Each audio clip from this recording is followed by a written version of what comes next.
I've always enjoyed conservation measures, anything that we can do to conserve the soil and to improve what we have. I mean, I think God put us here as stewards of what He created, and we've not done a very good job with that. And I'm just interested in improving what we do have. Here we have 250 acres, most of it in pasture. We have 50 acres here in native grass for Indian grass and big blue stem. So there's some of it we cut for hay. There's some that I leased for pasture. Became acquainted with John Grucci with wildlife, and John encouraged me to go with some native warm season grasses. Well, I think when I first met Ronnie, we were actually put into contact with one another by the district conservationists with USDA. Ronnie was looking for an opportunity to find something to sow this pasture in that we're standing in right now. And he was really looking for something to marry kind of his objectives in conserving the soil and also work towards wildlife habitat. He had a wildlife interest as well as a soil preservation interest and a profitability interest.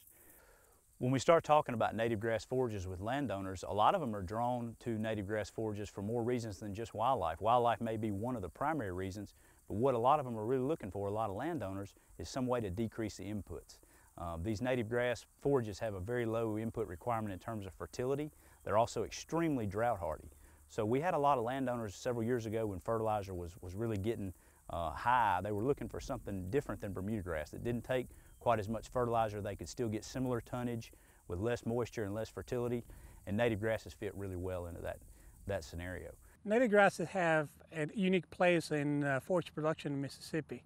One of the reasons is because they require very low fertility inputs.